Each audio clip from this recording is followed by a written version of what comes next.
You often take footage of old women going to the bathroom? No. All right, you know, we're sick of the fact that the corporations are getting a bailout. You know, they're lecturing us about personal responsibility. They tell us we gotta, you know, learn responsibility. But when Wall Street goes under, they squander their wealth. You know, they do it wrong. They get $1 million, $1 billion. What do we get? We get nothing. We get kicked out of our homes. We lose our jobs. We get unemployed. What we need is a people's bailout. Bail out the people, not the banks. You know, they need to use the bailout money to keep the auto plants open. People need jobs. We need to stop the home foreclosures, you know, keep people in their homes. We need a jobs program, you know. You look around, you know, all the falling down buildings and all of that. Instead of using the money just to give it to corporations, they could use that money to provide some jobs, you know, put some people to work, you know, cleaning up the buildings, you know. It's about money, and this government, it works for the rich, it works for the bosses, you know.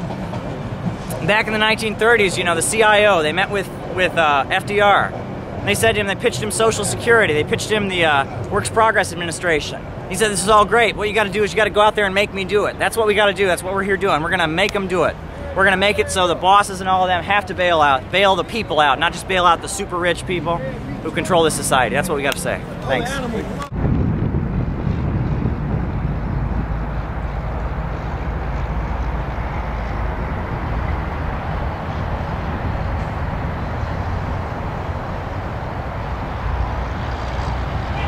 Okay, so, all right, so what do you think the current problem is? Is it an economic problem? Or I think it is an economic problem. I think it's the fact that at the top of the society, you've got bankers and corporations that, you know, control the natural resources, control the economy, and they basically have control of all the wealth, you know, and all the ability to create wealth, the means of production. They have all the power, you know, money equals power, you know. It's like, it's not the biblical golden rule, but there's a golden rule people talk about. He who has the gold makes the rules. Well, when one group of people at the top has all the gold, how can there be a democracy if they're the ones that makes the rules? And that's the problem. I think it is an economic problem. And, you know, they use racism as a way of dividing the workers to keep us from working together and all of that. They use, you know, sexism. They use it all to tear us apart when ultimately, you know, we are the people of this country, not the bosses, not the bankers and capitalists who run this society. We got to take the country for ourselves. That's what I believe. That's why, you know, you see this hammer and sickle.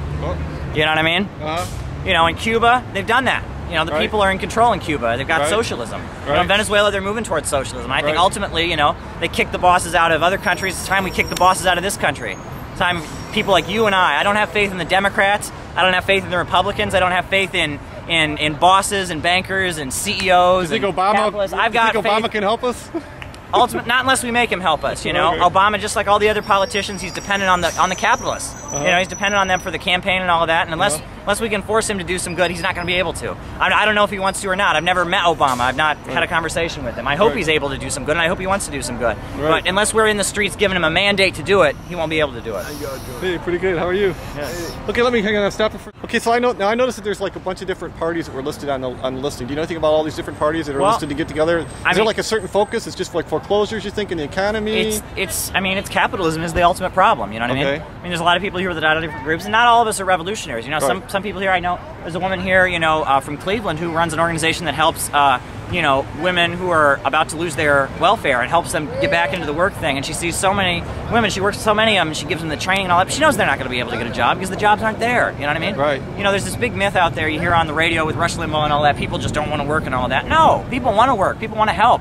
You know, we need full employment. You know, we shouldn't have to have welfare because everyone should have a job. That's the ultimate aim. You know what I mean? You know, and you know, there's a lot of people here. You know, you know, I'm with Workers' World Party. I'm in there also with the youth organization Fight Imperialism Stand Together. We've got a website, www.fistyouth.org. But there's a lot of groups here. There's groups like the Welfare Rights Union of Detroit. There's you know, the Bailout the People movement. You know, there's UAW workers here. There's people here from the Steelworkers Union in Boston. There's a lot of different groups here. You know, because we basically have the same aim. We're all in this together.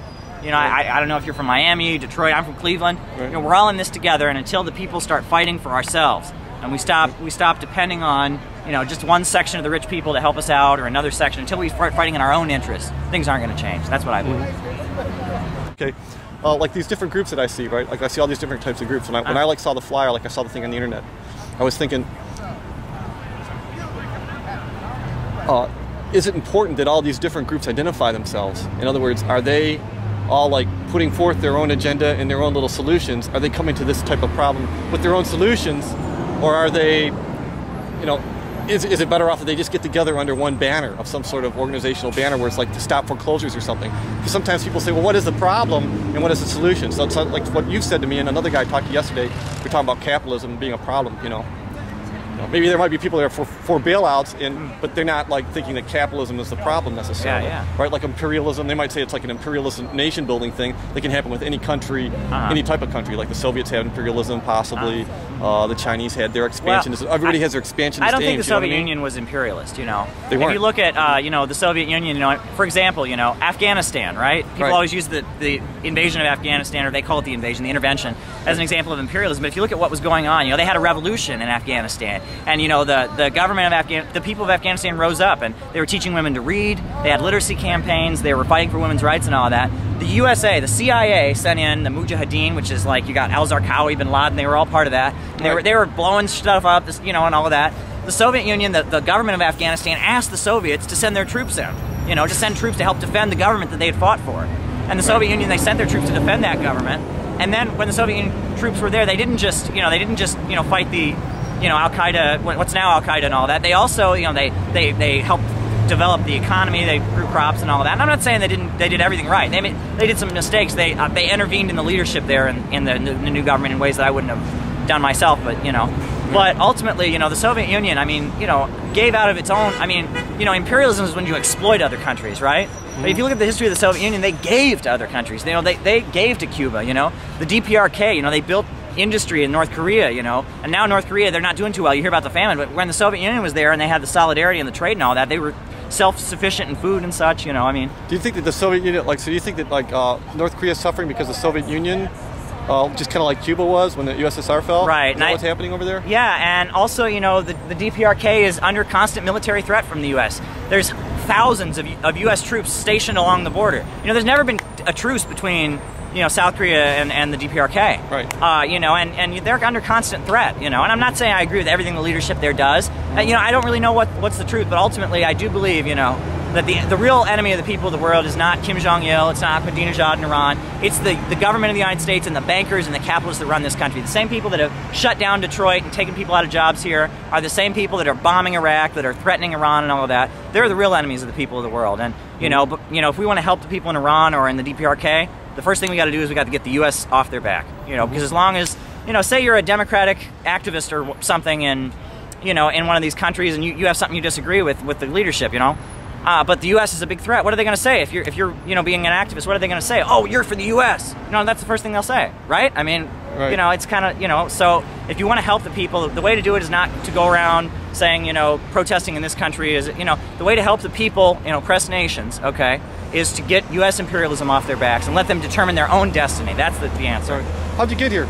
I got here, I drove up from Cleveland with my friend Lloyd Clark, who's a retired UAW worker. And you drove in a car, right? Oh, yeah. Okay. I mean, I didn't drive, I didn't bike up here. That's what you're asking, I mean. All right, cool. You know?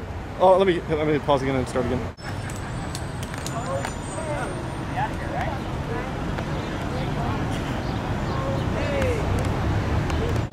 Everybody want to take whatever. Everybody want to